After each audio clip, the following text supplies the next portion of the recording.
안녕하세요. 저는 크게 꼬일 뻔한 제 팔자를 얼른 구해냈던 40대 여자입니다. 자기 팔자는 자기 손으로 꼬는 거라는 말이 있죠. 저는 남자를 잘못 고른 죄로 제 손으로 제 팔자를 꽈던 사람입니다. 결혼을 잘못했던 거죠. 그래도 전 더 늦기 전에 몰상식하고 뻔뻔하게 그지없었던 그 집안에서 발을 빼버렸는데요. 뒤도 돌아보지 않고 그 집안을 낳아버린 일이 얼마나 잘한 일이었는지 저는 최근 전 남편의 근황을 듣고 알게 됐습니다. 그 이야기를 지금부터 여러분께 들려드리려고 해요. 저는 지방 도시에 거주하고 있습니다. 저희 아빠는 제가 어릴 적부터 농기계 사업을 하셨는데요. 주위 분들께 신임이 두터우셨던 아빠는 신용을 탄탄히 쌓아가며 사업을 키우셨어요. 엄만 주부셨지만 아빠의 회사를 오가며 도울 수 있는 일은 최대한 도우셨죠. 그런 두 분은 세상은 혼자 살아가는 게 아니라며 꾸준히 회사 이름으로 후원과 기부도 아끼지 않으셨습니다. 세상 일은 다 돌고 도는 거야. 내 사업도 다른 사람들의 도움이 아니었으면 이만큼 성공하지도 못했을 거다. 그러니까 성공한 사람들은 그만큼 세상에 다시 보답할 줄도 알아야 하는 거다. 명심하거라 소영아. 남을 이롭게 만드는 건 네 삶 또한 이롭게 만드는 것이고 남을 해롭게 만드는 건 네가 세상에 불필요한 해악 같은 존재임을 증명하는 일이야. 어딜 가나 존경받고 올바르게 살아오신 부모님이 전 너무 자랑스러웠습니다. 그런 부모님 아래서 대학을 졸업하고 직장을 다니던 전 나이 37의 끝자락에 우연히 만난 남편과 연애를 시작하게 됐어요. 남편은 그때만 해도 쑥스러움이 좀 많긴 했지만 착하고 배려심 넘치던 사람이었죠. 한 번은 둘이 2박 3일로 여행을 갔던 때가 있었는데요. 하나부터 열까지 자기가 다 해주려 하고 저는 음식도 설거지도 손도 못 대게 하는 모습에 처음으로 남편과의 결혼 생활을 상상해 보게 됐습니다. 남편은 얼른 안정적인 가정을 꾸리고 싶다며 평소에도 제게 결혼 이야기를 자주 했었거든요. 어머, 같이 하지. 이걸 언제 혼자 다 했대. 영훈 씨 평소에 집에서도 엄청 깔끔하고 부지런한가 봐. 남편은 그때 갈아입은 옷도 이것저것 너저분하게 늘어놓지 않고 바로바로 개어 정리를 하더라고요. 또 함께 먹은 야식도 제가 잠깐 부모님의 전화를 받으러 나간 사이 혼자 말끔히 정리를 해놨더라고요. 친구들 말론 결혼하면 집안일이나 청소 같은 일로 그렇게 싸운다는데 남편의 그런 모습에 전 결혼에 대해 좀 더 긍정적으로 생각해 보게 됐죠. 그렇게 전 남편에게 청혼을 받고 40대 진입하기 직전 결혼 생활을 시작했습니다. 원래 신혼집은 저와 남편이 모은 돈을 합쳐 모자란 금액은 대출을 받으려고 했었는데요. 그 얘기를 듣더니 아빠가 이렇게 말씀하시더군요. "아, 무슨 대출이야? 그냥 네 명의로 된 아파트 하나 아빠가 얻어주마. 여기가 서울이면 좀 빠듯했겠지만 여긴 서울보다 집값이 저렴하니까." "아, 아니에요, 아빠. 저도 모은 돈 꽤 있어요." "됐다.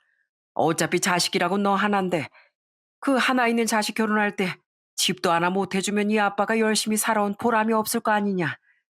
대신 그렇게 딱 집 하나 해주고 더 이상 지원 같은 건 따로 안 해줄 거다. 남은 돈은 나중에 나랑 네 엄마랑 둘이 유유자적하게 여행도 다니고 하면서 우리 노후 자금으로 쓸 거야. 그러니까 그 이상은 아무것도 바랄 생각 말고. 알겠지?" 이렇게 부모님의 감사한 도움으로 우린 위치 좋은 곳에 아파트를 얻어 신혼을 시작할 수 있었습니다. 남편 또한 시댁의 외동아들이었는데 시부모님은 그런 아들 결혼할 때 아무것도 못 해준다며 미안해 하셨어요. 우리가 전에 살던 거의 반의 반, 아니, 그 반이라도 잘 살았으면 돈 몇 천이라도 도와줬을 텐데, 미안하구나. 시부모님은 작은 빌라에 전세로 살고 계셨는데요. 남편이 고등학생 때까지만 해도 시부께서 사업을 내서 정말 부유했다고 하더라고요. 집도 몇십억짜리 고급 주택에 살며 일하는 입주 가정부도 있었다고 했죠. 하지만 시부의 사업이 망하며 가세가 기울었다고 해요. 그 때문에 남편은 대학에 가지 않고 바로 기술 자격증을 따서 취업을 했다는데 저와 결혼할 때까지도 남편은 그 회사를 다니고 있었어요. 그런 남편의 성실함도 남편과의 결혼을 결심하는데 큰 영향을 끼쳤었죠. 감사합니다, 장인어른. 제가 도와주신 돈은 언젠간 끝까지 갚겠습니다. 남편은 저희 부모님께 정말 감사해했어요. 그리고선 부모님이 괜찮다는데도 계속 집값을 갚겠다고 하더라고요. 처음엔 됐네, 괜찮네 말씀하시던 아빠도 남편이 하도 그러니 나중엔 대충 이렇게 대답하셨죠. 그래, 그래, 갚게나. 자네가 정 그렇게 갚고 싶다는데 어쩌겠나. 물론 딸인 제가 보기엔 전혀 받으실 생각은 없는 것 같았지만 그래도 부모님은 그런 남편이 기특해 보인 것 같았어요. 저희 부모님은 남편을 많이 예뻐해 주셨거든요. 그렇게 부모님 덕에 집에 대한 부담을 덜고 시작한 결혼 생활은 처음엔 참 행복했어요.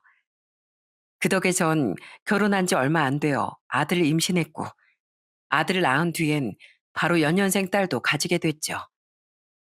그런데 제가 딸을 임신한 지 몇 개월이 지나면서부터 남편이 슬금슬금 이상해지기 시작하더군요. 여보, 왜 이렇게 양말이든 옷이든 허물벗듯 아무데나 벗어나? 나 가뜩이나 혼자 애 보랴 부른 배 안고 집안일 하라 힘들어. 그리고 과자 먹은 봉지도 아무데나 좀 놓지 마. 어지르는 사람 따로 있고 치우는 사람 따로 있어? 힘들게 일하고 들어온 사람한테 꼭 그렇게 따라다니면서 잔소리를 해야 돼? 쓰레기통이나 빨래통까지 갈 힘도 없어서 그래. 피곤해서. 그 정도는 집에 있는 당신이 좀 해줄 수 있잖아. 나는 뭐 놀아? 부른 배 안고 애 보는 게 얼마나 힘든 줄 알아? 당신 요즘 정말 왜 그래? 전엔 육아도 그렇고 그렇게 잘 도와주더니 이젠 집안일도 육아도 다 나 몰라라 하잖아. 어떻게 힘들다는 핑계로 설거지 한 번을 안 해? 어떻게 애 목욕을 한 번은 안 시키냐고. 나 임산부야, 임산부. 누가 당신 임산부인 거 몰라? 회사 일이 힘들어서 그렇다고 말했잖아. 나 부모님이랑 살 땐 집에서 원래 손가락 하나도 꿈쩍 안 했어. 그래도 그동안 하기 싫은 거 참고 많이 도와줬는데, 그 정도면 됐잖아. 당신 나랑 연애할 땐 그렇게 부지런하고 깔끔한 척 했잖아. 그거 다 가식이었어? 어? 언젠 결혼하면 손에 물 한 방울 안 묻히게 해주겠다며. 대한민국, 아니, 전 세계 남자들 다 붙잡고 물어봐라. 결혼 전에 여자 꼬시러 갈 땐 못할 게 뭐가 있나? 남들 다 똑같아. 다 우리처럼 살아. 아휴, 몰라. 나 피곤해. 맥주 마시고 잘 거야. 정말이지 사기 결혼 당한 것 같더라고요. 연애할 땐 세상 100점짜리 남편감인 듯 행동했던 남편은 제가 좀 편해지니까 본 모습을 드러냈던 거예요. 결혼 전에 몰랐는데 외아들이었던 남편은 시댁이 잘 살 때부터 굉장히 오냐오냐 잘한 것 같더라고요. 또 남편은 연애 땐 안 그러더니 변하기 시작하면서부터 술도 그렇게 달고 살기 시작했어요. 친구들과 마시고 올 때도 있었지만 남편은 주로 거실에 앉아 소주와 맥주를 그렇게 마셔댔죠. 저는 딸을 낳은 뒤에 혼자 애들을 둘이나 보느라 너무 바빴는데 그 꼴을 보고 좋은 소리가 나왔겠어요?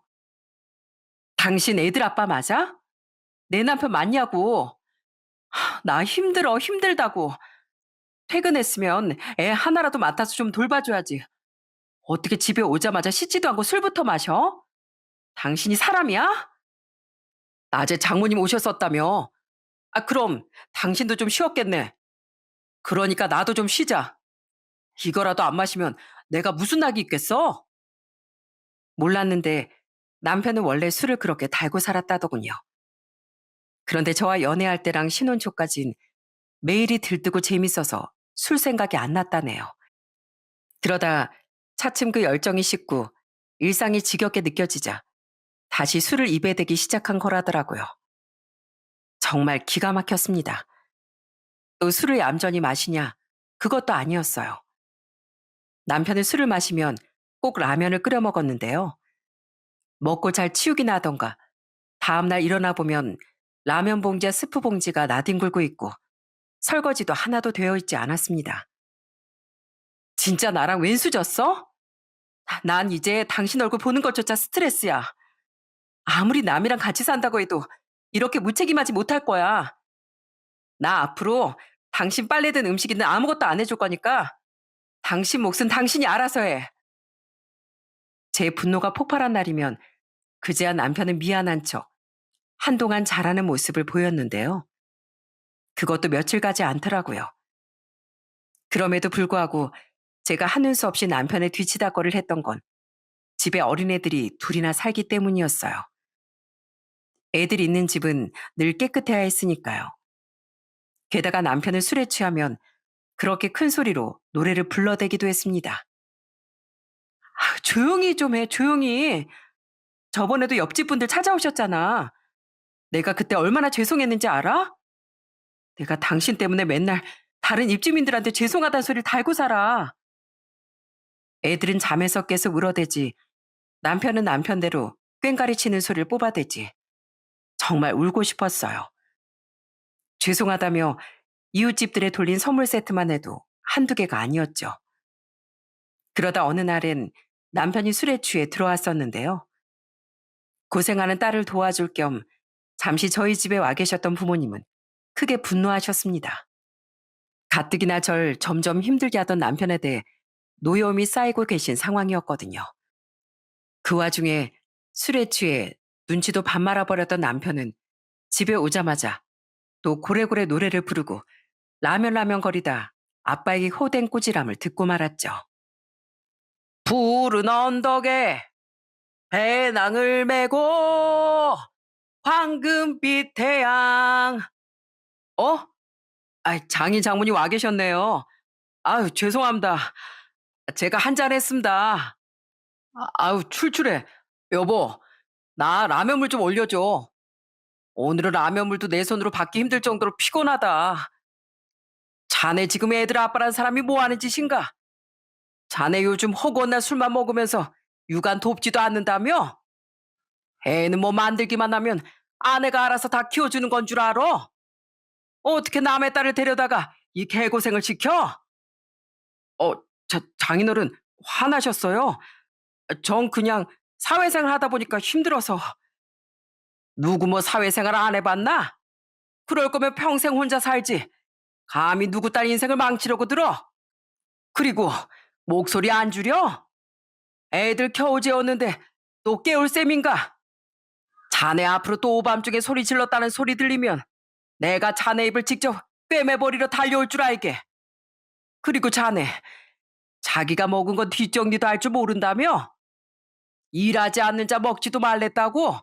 또 그딴 짓 했단 얘기 나한테 들려오면 자네가 갚겠다고 그렇게 노래 불렀던 이 집가 당장 자네한테 토해내라고 할 줄 알아. 네? 아니, 왜 저한테만 그러세요? 집사람도 여기서 살고 있는데요. 난 됐다고 했는데 자네 혼자서만 그렇게 갚겠다고 노래 불렀잖나. 그러니까 갚으려거든 자네가 다 갚아야지. 내 분명 경고했네. 알았어? 제 남편은 저희 아빠 앞에선 원래 꼼짝을 못 했었거든요. 그날도 남편은 친정아빠에게 죄송하다는 말만 연신 반복했어요. 그 뒤로는 아빠가 무서웠는지 최소한 자기가 먹은 건 뒷정리도 해놓고 술은 계속 마셔댔지만 고성방가하는 일은 줄어들었죠. 남편이 목소리를 높이기만 하면 제가 바로 아빠에게 전화 거는 신용을 했었거든요. 대신 남편은 그때 이후로 친정에 잘 가지 않았습니다. 장인어른 진짜 너무하셔. 어떻게 사위를 그렇게 면박 주실 수가 있어? 나 진짜 굴욕감까지 느꼈다고. 우리 아빠가 괜히 그렇게 야단치셨어? 어쩜 사람이 그렇게 철이 없어. 혼났으면 반성할 생각을 해야지. 당신은 지금 자기 잘못을 생각도 못하고 저 사람이 나한테 뭐라고 했어. 나쁜 사람이야. 이러고만 있잖아. 제가 남편이랑 사는 건지 아니면 철부지 왼수 같은 애를 하나 더 키우는 건지 분간이 가지 않더라고요. 그래도 남편은 명절이나 친정 부모님의 생신 땐 친정에 가긴 갔었는데요. 가서도 하루 왼종일 입을 꾹 다물고 있더라고요. 보다 못한 아빤 남편에게 이렇게 호통을 치셨죠. 그러고 있을 거면 오지 말지. 대체 왜 왔나? 기분 좋아야 할 날에 가족을 심기다 거스르게 하고 싶어서 온 거야? 그럴 거면 그냥 가게. 아닙니다, 장인어른. 그냥 좀 제가 피곤해서 그런 거예요. 죄송합니다. 그럼 또 그런 건 아니라며 남편은 들리지도 않게 웅얼웅얼 거렸습니다. 부모님께 너무 죄송하고 창피했어요. 그래서 그런 날이면 늘 집에 와서 대판 다투곤 했죠. 내가 당신 그럴 거면 그냥 집에 있으라고 했잖아. 애들 데리고 나 혼자 다녀오겠다고. 근데 왜 자꾸 그딴 식으로 굴 거면서 끝까지 친정에 따라오는 거야? 대체 왜? 아니, 만약 안 갔다가 장인어른 눈 밖으로 더 나기라도 하면 장인어른이 집값 내놓으라고 하실 것 같아서 그러지. 진짜 찌질해도 그렇게 찌질한 인간이 아닐 수 없었습니다. 당장 아직 기저귀도 못 된 애들 때문에 신중하게 생각하려고 망설였던 거지. 전 애들 아니었으면 진즉 남편을 집에서 쫓아냈을 거예요. 그래도 꾹꾹 참고 이혼을 신중히 생각했던 건 제 섣부른 선택으로 인해 아이들의 인생에 큰 상처를 남기게 되진 않을까 하는 염려 때문이었던 거죠. 그럼 시부모라고 멀쩡했느냐? 그것도 절대 아니었더군요. 결혼 전엔 그렇게 상냥한 시부모인 척 굴더니 결혼 후에 보니 사람들이 너무 몰상식하고 뻔뻔하더라고요. 우선 시모는 신혼 초에 제게 시계 하나를 선물로 줬었습니다. 이거 2,500만 원 정도 하는 고가 시계야. 내가 유일하게 망했어도 가지고 있던 고가품인데 며느리니까 너한테 물려주는 거다. 귀하게 쓰려무나. 그런데 이상하게도 아무리 봐도 진품 같지가 않더라고요. 명품을 잘 모르는 제가 봐도 그 시계는 너무 조잡하고 싸구려 같아 보였거든요. 그래서 저는 혹시 몰라 감정을 받아봤는데요. 그건 짝퉁이었습니다. 그것도 짝퉁 중에서도 몇만 원 하지도 않는 저등급의 짝퉁이라고 감정업체에서 말해주더라고요. 전 그걸 시모에게 말하지 않았어요. 다시 생각해보니 제게 그 시계를 줄 때 어딘가 제 눈치를 살피는 것 같던 시모의 모습이 시모는 그 시계가 짝퉁인 걸 이미 알고 있는 것 같았거든요. 그래도 그땐 신혼 초였으니 시모를 이해해보려고 노력했었죠. 아무것도 못 해준 걸 미안해하신 분이니까 그렇게라도 며느리한테 뭐라도 해주고 싶으셨나 보다. 중요한 건 마음이지 금액이 아니니까 그냥 감사하게 생각하자. 거기까지였으면 아무 문제가 없었을 텐데요. 문제는 조금 시간이 흐르자 시모가 그 시계 얘기를 들먹이며 자꾸 제게 뭔가를 요구했다는 거예요. 내가 그 비싼 시계도 줬는데 나 백화점에서 옷 하나만 사주면 안 되겠니? 2,500만 원에 비하면 옷 한두 벌쯤은 껌값이잖니. 에미야, 요즘 일본 여행이 제주도 가는 것보다도 싸다던데 난 이 시아버지랑 여행 좀 보내주면 안 될까? 내가 그 시계를 갖고 있었으면 그거 팔아서 가면 됐을 텐데 그래도 며느리한테 준 걸 도로 달라고 할 수는 없지 않겠어? 처음에야 꼭 그 시계가 아니었어도 시부모님 또한 제 부모님 아닙니까? 저는 친정 부모님 챙기듯 시부모님도 잘 챙겨드리고 싶었어요. 그래서 흔쾌히 시모 말씀을 몇 번은 들어드렸었는데 이게 날이 갈수록 당연해지고 과해지는 거예요. 몇백짜리 명품백을 사달라거나 해외 크루즈 여행을 보내달라는 등의 부탁에 제가 곤란하다고 대답하면 시모는 이렇게 화까지 냈었죠. 넌 나한테 그 비싼 시계까지 받아놓고 고마운 줄도 모르니? 그제야 알겠더라고요. 시모는 저를 호구 삼기 위해 그 짝퉁 시계를 줬던 거라는 걸요. 결혼 초에야 제 눈치를 살피느라 잠잠했던 거지. 제가 좀 편해지자 시모는 본색을 드러냈던 거예요. 딱 남편처럼 말입니다. 결국 전 시모에게 이렇게 말했어요. 시어머니께 받은 물건 돌려드리는 건 예의가 아니라는 거 알지만 그거 팔아서라도 어머님 하시고 싶은 여행 쇼핑 하실 수 있으면 그냥 그렇게 하세요. 제가 돌려드릴게요. 저는 어머님 요구를 더 들어드리기 힘들 것 같아서요. 근데요, 어머님, 그 시계요. 제가 감정을 받아보니까 글쎄 10만 원도 안 하는 짝퉁이라고 하더라고요. 어머님 민망해 하실까 봐 그동안 말씀 못 드렸는데 자꾸 저한테 비싼 시계 받아놓곤 양심도 없다는 식으로 말씀하시니까 저도 더는 숨기고 싶지 않네요. 저는 받은 거의 몇 배, 아니, 몇백 배로 이미 어머니께 돌려드린 것 같으니까 앞으로는 저한테 무리한 요구 더는 하지 말아 주세요. 그걸 감정까지 받아봤다고? 시모는 자신도 사기를 당한 것 같다고 말하더군요. 그래서 제가 늦었지만 지금이라도 사기로 신고해 보세요. 라고 말했더니 시모는 더 크게 당황하며 뭘 그렇게까지 하냐는 말을 남기고 방으로 들어가 버리더군요. 딱 봐도 거짓말이었던 거죠. 그 뒤로 시모는 한동안은 잠잠했었는데요. 언제부턴가 아예 철판을 깔기로 작정한 건지 제게 대놓고 이것저것 사달라고 요구를 해대더군요. 그래서 그냥 정중히 거절했더니 그걸 가지고 남편 입이 또 대빨 나오더라고요. 당신이 유일한 며느리인데 어머니께 그 정도도 못 사드려? 어머니가 예전에 부유하게 사시던 기억을 못 잊어서 좀 그러시는 건데 우리 어머니가 가엾지도 않아? 당신만 외동이야? 나도 외동이야. 근데 우리 부모님께도 한 번에 몇백이 넘어가는 선물은 턱턱 해드릴 생각도 못 하는데 왜 당신 어머니껜 집안을 거덜내면서까지 효분으로 쓰래야 돼?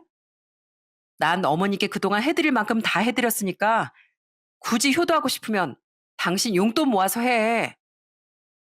제 말에 또 자기 용돈은 쓰기 싫었는지 남편은 입을 꾹 다물더라고요. 저는 남편도 시모도 다 싫어졌는데요. 시부 또한 그들과 똑같은 사람이었어요. 시부 또한 제게 시모처럼 이거저거 요구해대기도 했지만 시부의 가장 큰 문제는 술이었습니다. 결혼 후 시부를 겪어보니 남편의 술 문제는 시부에게서 물려받은 거더라고요. 이야, 며느라, 거 젓가락 좀 신나게 두드려 봐라. 춤추면서 노래도 한 곡 해보고. 이 시애비 오늘 기분이 아주 좋구나. 아버님, 지금 시간이 밤 12시예요. 이거 다른 빌라 사람들한테 민폐예요. 시부의 술주정은 남편보다 한술 더 뜨더라고요. 남편처럼 고성방갈 일삼을 뿐만 아니라 빌라 계단에 토를 하기도 하고 그 일들로 인해 항의하러 온 빌라의 다른 입주민들과 멱살잡이를 하는 모습도 몇 번이나 볼 수 있었죠. 게다가 나중에 한 사실인데 시부는 음주운전으로 사람까지 다치게 해서 합의한 후 면허 취소도 된 적이 있었다더라고요. 그런데도 그 뒤로 다시 면허를 딴 뒤 버젓이 운전을 하고 다녔던 겁니다. 그 뒤로 음주운전을 한 적이 없었다는데 그걸 누가 하나요? 그렇게 술을 좋아하시는데요. 또 제가 시부모를 싫어하게 된 이유들 중 하나는 누가 봐도 남편이 잘못한 일을 가지고 저만 나무랐다는 거였습니다. 남편은 촉새 같게도 저와 다투는 일이 있으면 시부모에게 바로 이르곤 했거든요. 이해. 사람이 힘들게 일하고 들어오면 집에서 손 하나 까딱하기 싫을 수도 있지.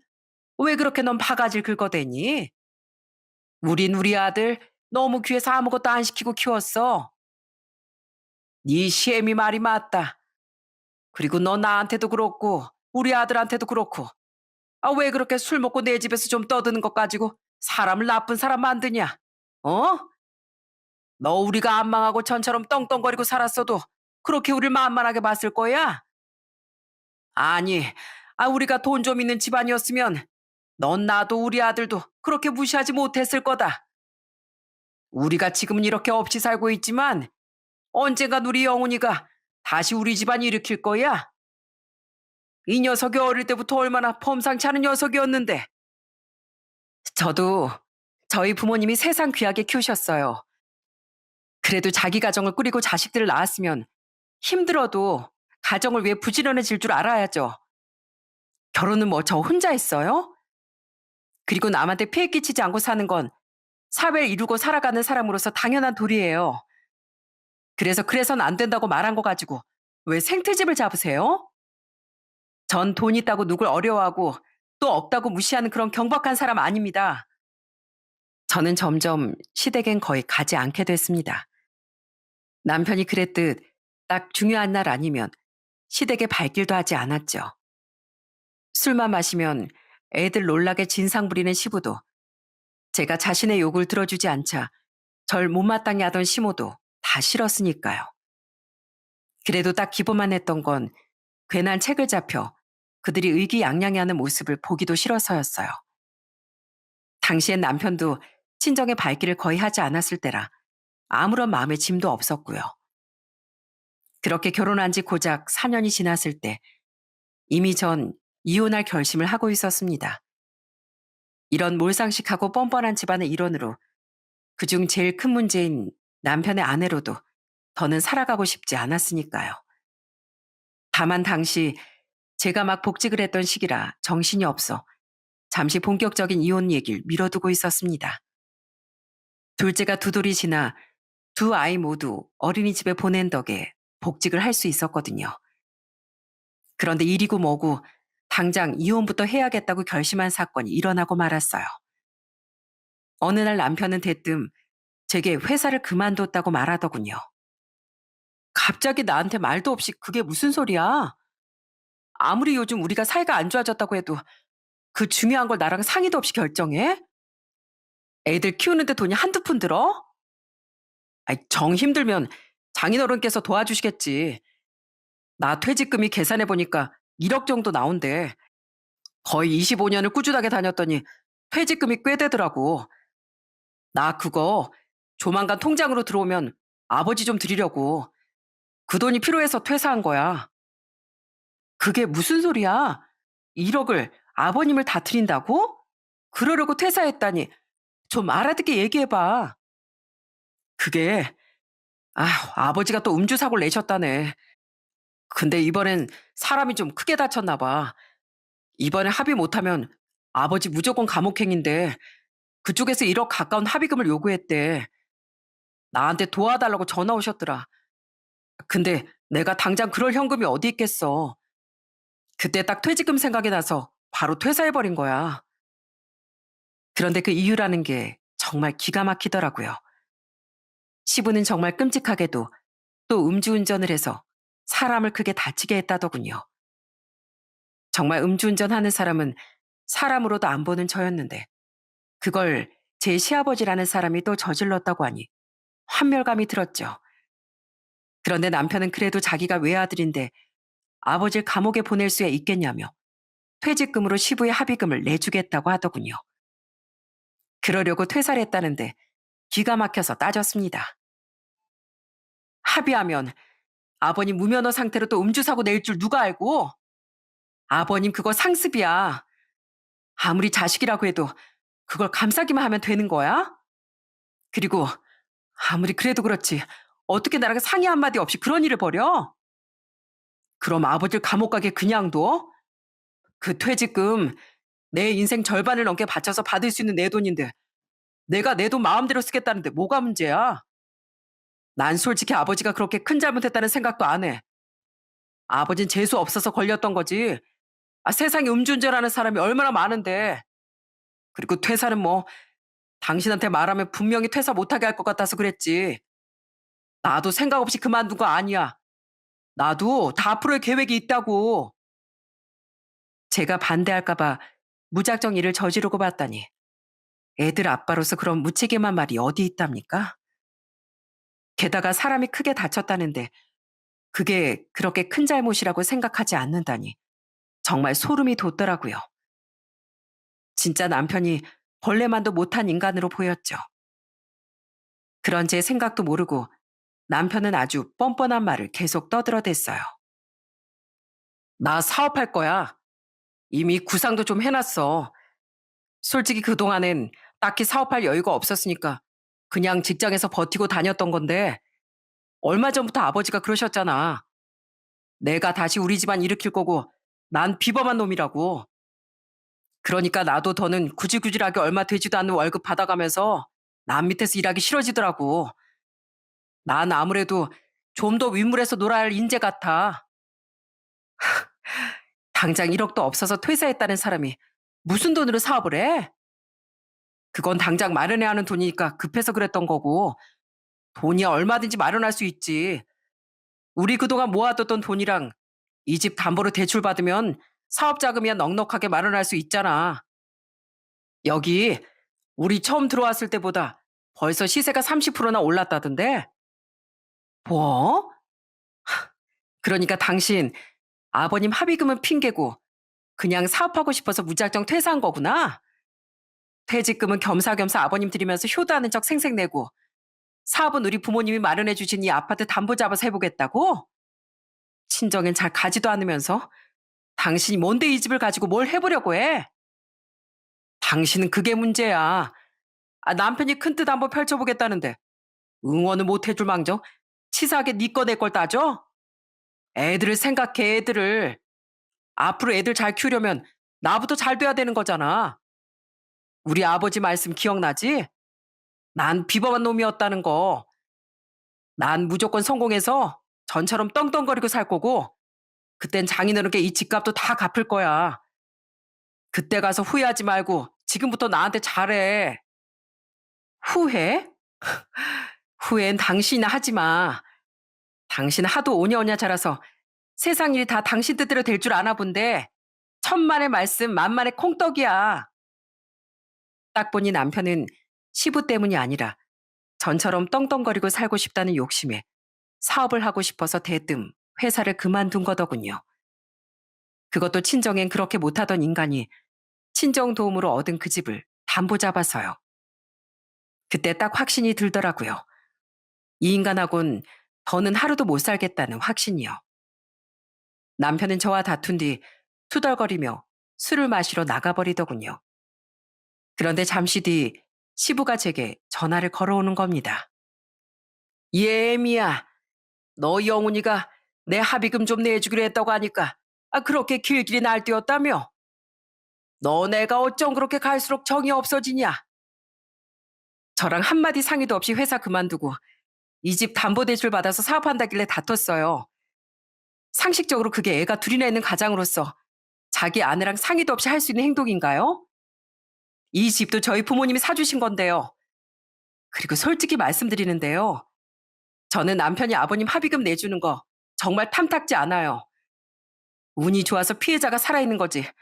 아버님 까딱했으면 다른 사람 목숨까지 거둘 뻔하신 거예요. 그런 중죄를 지어놓고도 벌을 안 받길 원하세요? 뭐야? 너 그럼 이 시애비한테 감옥이라도 가란 말이냐? 뭘 인정한 것 같으니라고. 솔직히 내가 뭘 그렇게 잘못했어? 술이 좀 취하긴 했어도 내가 운전도 못할 정도는 아니었어. 남들 다 몰래 몰래 술 먹고 운전하고 사는데 나만 운이 없어서 사고가 났던 거야. 나도 피해자라고. 차에 치기 싫었으면 그 젊은 놈이 알아서 잘 살피고 다녔어야지. 이거 보세요. 아버님도 애들 아빠도 똑같아요. 남한테 피해 끼치는 거 아무렇지도 않아 하면서 누가 자기한테 조금만 뭐라고 하면 발끈하는 거예요. 전요. 남들한테 피해 끼치는 거 아무렇지도 않아 하는 건 인간 이하 행동이라고 배우고 자랐어요. 저는 더 이상 할 말 없으니까 이만 끊겠습니다. 부전자전이라고 그 아빠의 그 아들이더군요.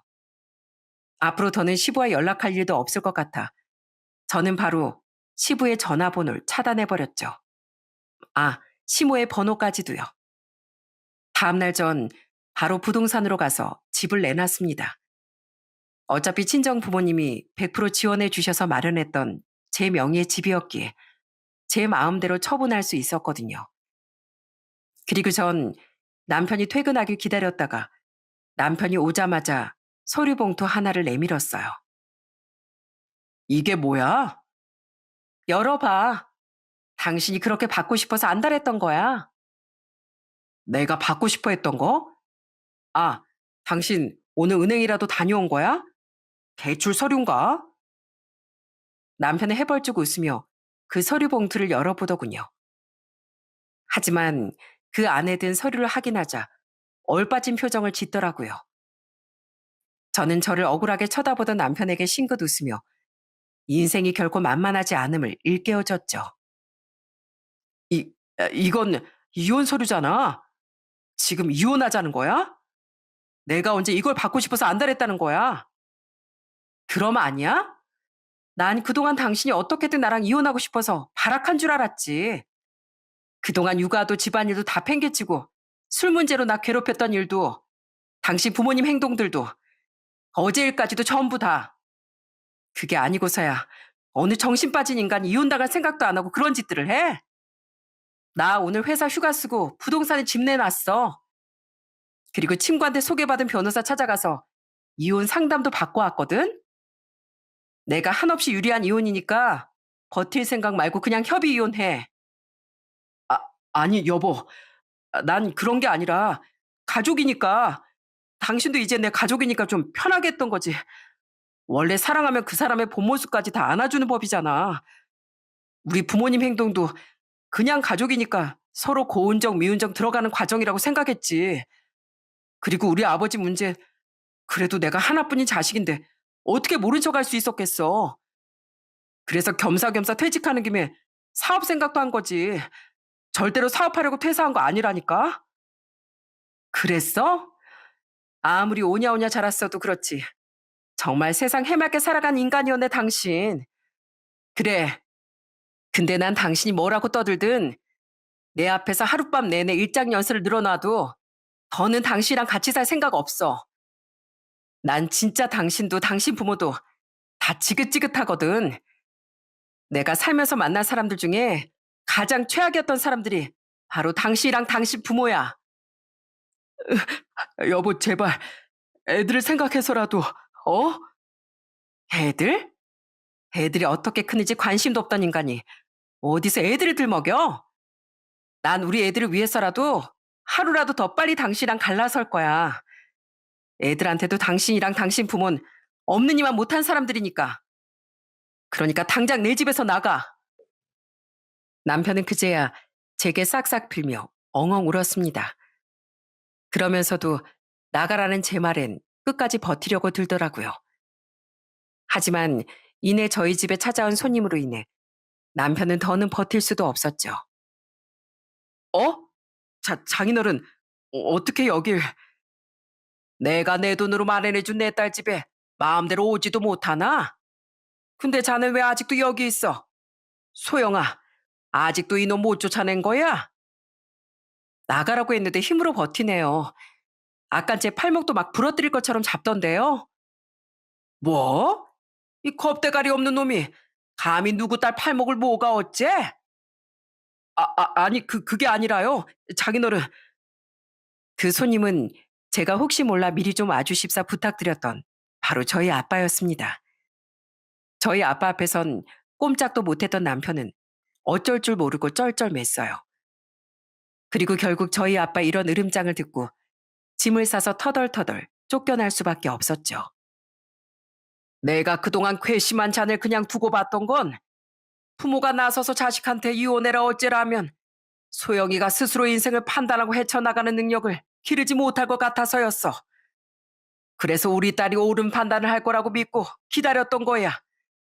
근데 이젠 소영이가 자네랑 이혼한다고 하니 내가 얼마나 한시름 났는지 아나? 근데 감히 자네가 어렵게 한 내 딸 결정을 방해해? 당장 안 나가면 내가 돈을 얼마를 써서라도 사람 써서 자네 억지로 끌어낼 걸세. 내 힘으론 자네를 어떻게 못해도 나한텐 돈이 있으니까. 어디 험한 꼴 한번 볼 텐가? 아무리 아빠 나이가 당시 70이 다 되셨다고 한들 남편은 완전히 아빠에게 기세로 밀렸던 겁니다. 그렇게 집을 나갔던 남편은 시댁으로 간 모양이었어요. 왜냐하면 시모가 아빠 휴대폰으로 전화를 걸어 아주 난리를 쳤었거든요. 제가 시모의 번호를 차단해서 받지 않았으니 시모는 알고만 있었지 한 번도 따로 연락한 적은 없었던 저희 아빠에게 전화를 걸었던 거죠. 돈 좀 있다고 기고만장해선 감히 내 아들 집에서 내쫓았습니까? 당신이 뭔데 우리 아들 이렇게 처량하게 만들어요? 이혼? 이까진 일이 뭐 대수라고 법원에서 이혼을 하라고 하겠어요? 당장 애미한테 우리 앞에 와서 무릎 꿇고 빌라고 하세요. 잘은 안 들렸지만 시모는 아직까지 현실 파악을 제대로 못하고 있는 것 같았습니다. 아빤 그런 시모에게 이러쿵저러쿵하며 힘을 빼지도 않으셨어요. 아빤 간결하게 한마디를 하시곤 바로 전화를 끊어버리셨죠. 자식 잘못 키운 한심한 여편네 같으니라고 거 창피한 줄 아시오. 이후 저희 집은 집값이 많이 올랐어도 워낙 입지가 괜찮은 곳이라 빠르게 팔렸습니다. 저는 애들을 데리고 친정으로 들어갔죠. 그리고 집을 판 돈은 고스란히 다시 부모님께 드렸어요. 부모님은 제게 이혼을 잘한 거라고 말씀하셨습니다. 만약 그런 놈을 계속 참고 살았으면 우리 속이 터졌을 거다. 그런데 아니다 싶을 때 확실하게 정리해버린 널 보니까 우리가 딸을 야무지게 잘 키웠다는 생각이 들더구나. 애들을 생각해서라도 그게 맞는 거다. 잘못을 했어도 고쳐질 기미가 보이는 사람이 있고 싹수가 아주 노란 사람이 있는데 조서방은 우리가 보기엔 후자였거든. 그런 막대 먹은 집안인 걸 결혼 전에 진즉 알아봤어 했는데 부모가 돼서 미안하구나. 그리고는 오히려 딸인 제게 미안해 하셨는데 저는 그 곱절로 죄송한 마음에 눈물이 났습니다. 한편 양심도 없지 남편은 계속 이혼을 거부하더군요. 결국 우린 법정 싸움까지 불사하게 됐고 아이들의 양육권 다툼까지 겹쳐 이혼 소송 기간이 좀 길어졌습니다. 그런데 어느 날 남편이 저희 직장 앞으로 찾아왔더라고요. 딱 보니 아빠가 무서워서 친정 앞으로 못 찾아온 것 같았죠. 저는 그때까진 시부가 합의는 잘 맞췄는지 어쨌는지 관심도 없었는데요. 그런데 남편이 하는 말을 들어보니 시댁은 완전 초토화가 되어 있었더라고요. 우선 기가 막히게도 남편은 자기 퇴직금을 시부의 합의금으로 결국 내놓지 않았다고 하더군요. 당신하고 진짜 이혼하게 되면 당장 내 사업 자금은 어떡해. 아무리 가족이라도 내 미래가 먼저지 아버지가 먼저가 아니잖아. 죄송하긴 했는데 솔직히 나부터 살아야지. 남편은 저와 이혼하게 될 위기에 놓이자 집을 담보로 대출받아 사업 자금을 마련하지 못하게 생겼으니 그 1억이 아까웠던 겁니다. 그렇게 외아들 외아들 하더니 진짜 이기적이고 못돼 처먹은 인간이었죠. 남편은 자기도 좀 그랬는지 시부를 이참에 확 정신 차리게 해주려고 했다는 말을 덧붙이더군요. 뭐 전 믿지도 않았지만요. 남편은 하도 시부모가 남편에게 제발 합의금을 내달라고 애원하자 돈을 주기 싫어서 시댁을 나온 지 좀 됐다고 말하더군요. 그럼 당신 아버진 지금 재판 중이야? 교도소 가셨어? 아니, 두 분 살던 전셋집 빼서 그 보증금으로 합의금 내고 지금 방 한 칸짜리로 이사 가셨대. 내가 아버지 모른 척한 게 괘씸하다고 평생 인연 끊자고 하시더라. 시부는 합의금을 내고 이사하는 과정에서 차도 팔았다고 하더군요. 차가 없으면 음주운전은 앞으로 하지 못할 테니 그나마 다행이라고 생각했고요. 남편은 제게 울먹거리는 말투로 말을 이어갔어요. 이제 나 진짜 외톨이 됐어, 여보. 이제 당신 스트레스 받게 할 우리 부모님도 없으니까 소송은 그만두고 우리 다시 잘 한번 살아보자. 애들도 아직 어린데 애들한테도 양쪽 부모가 다 있는 편이 낫잖아. 나 그 1억으로 얼마 전에 사업도 시작했어. 비록 사업 시작부터 당신한테 잘못하긴 했지만 나 진짜 성공해 볼 자신 있어. 그러니까 나 한 번만 믿어주라. 어? 나 앞으로 술도 끊을게.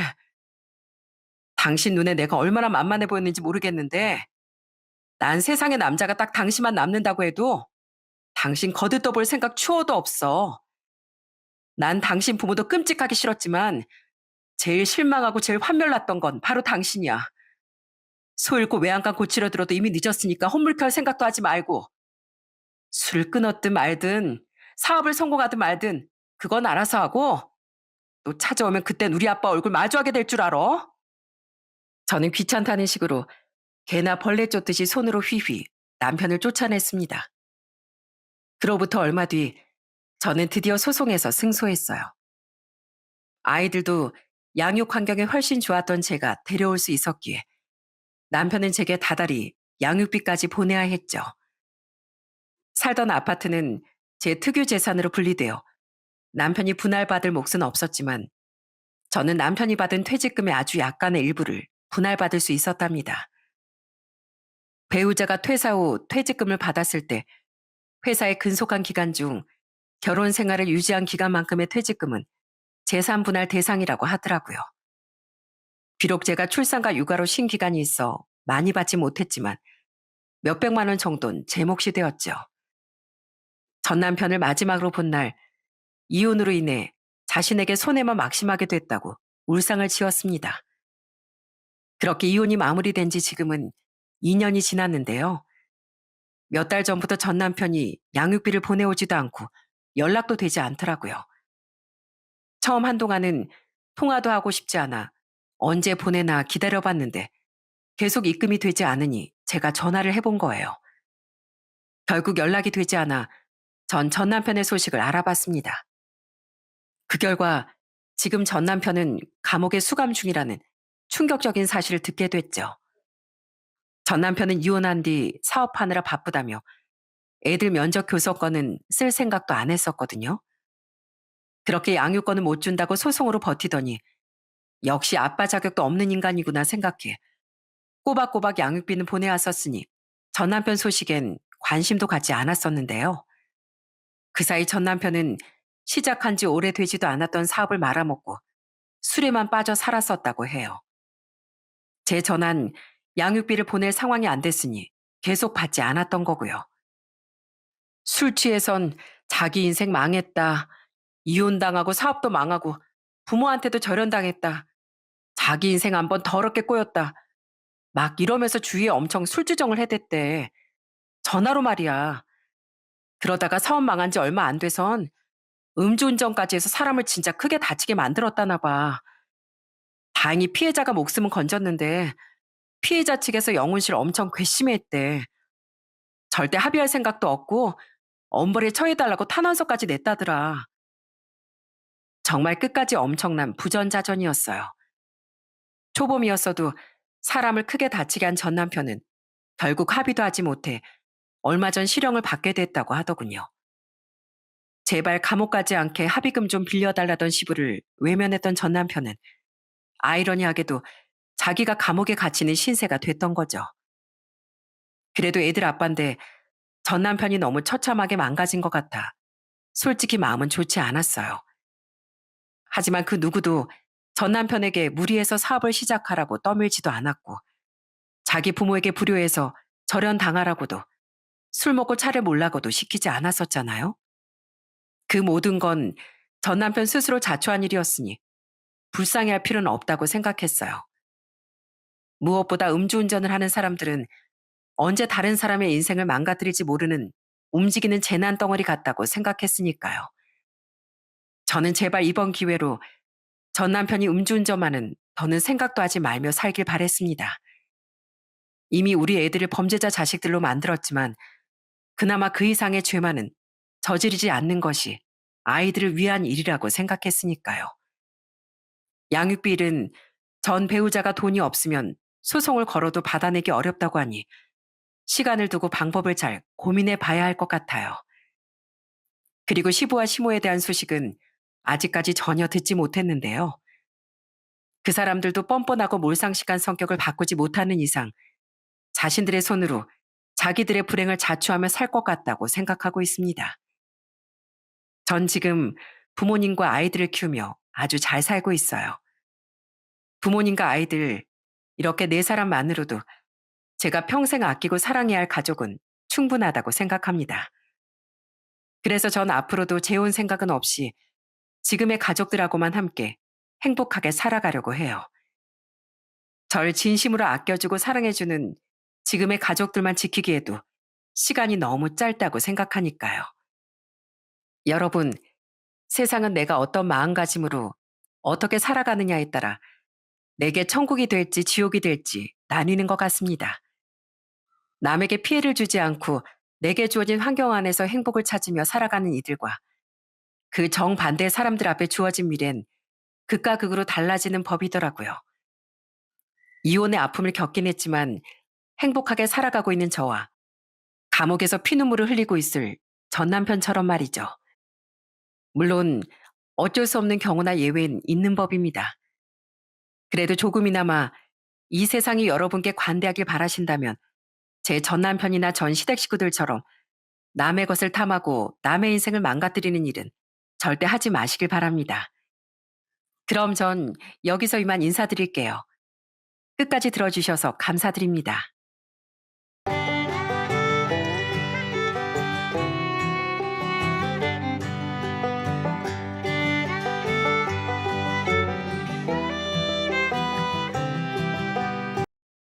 안녕하세요. 저는 한식집을 운영하고 있는 30대 여성입니다. 곧 마흔을 바라보다 보니 주변에서 왜 시집을 안 가느냐는 말을 정말 많이 하는데요. 사실 저도 한땐 행복한 가정을 꿈꿨었습니다. 그런 제 바람을 무참히 깨부셔버린 사람이 있었어요. 평생을 믿을 수 있을 거라 생각했던 그 사람에게 뒤통수를 맞고 제대로 각성하게 된 제 이야기, 오늘 여러분들께 들려드리려고 합니다. 사실 전 아빠의 얼굴조차 기억이 안 납니다. 제가 3살 때 연탄가스 중독 사고로 돌아가셨거든요. 그때 제가 3살이었고 오빠는 9살이었는데 엄만 저와 오빠를 데리고 외할머니 댁에 가셨습니다.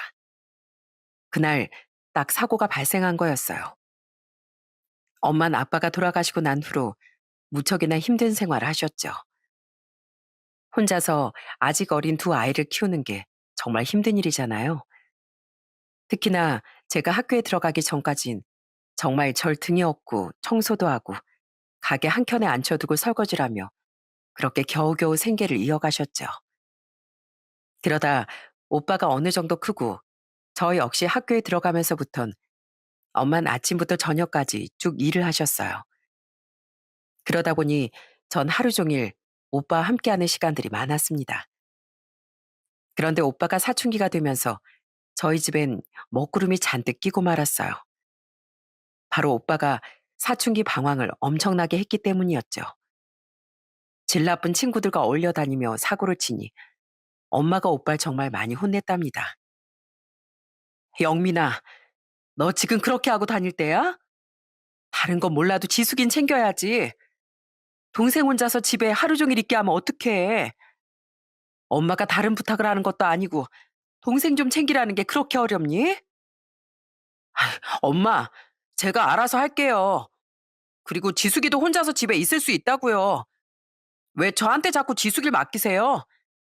솔직히 엄마가 지숙이 봐야 하는 거 아니에요? 뭐? 이놈의 자식이 지금 엄마한테 무슨 소리 하는 거야? 엄마가 집에 있으면 누가 밥 먹여준다니? 하루 종일 집에 있는 거 싫으면 저녁 일찍이라도 들어와. 지숙이 혼자 밥을 어떻게 해 먹어? 알아서 먹겠죠. 그걸 왜 저한테 물어요? 아이, 진짜. 저게 정말? 야, 김영민. 너 어디가? 얼른 안 들어와? 김영민! 오빤 애타는 엄마의 부름에도 대꾸도 하지 않고 그날 집을 나가버렸습니다. 엄만 오빠가 집을 나가자 엄청 속상해 하셨어요. 그런데 하루만 지나면 돌아올 것 같았던 오빠의 가출은 이틀, 3일이 지나고서도 끝이 나지 않았습니다. 그래서 전 엄마와 함께 동네 여기저기를 떠돌면서 오빠를 찾기도 했어요. 혹시 우리 영민이 봤어요? 여기 자주 오는 것 같던데 오늘 안 왔어요? 혹시 우리 영민이 오면 엄마가 걱정한다고 얼른 집에 가보라고 좀 전해주세요. 얘들아, 영민이 못 봤니? 학교에서도 못 봤고? 알았어. 영민이 보면 아줌마가 걱정한다고 꼭 집에 좀 가라고 해줘.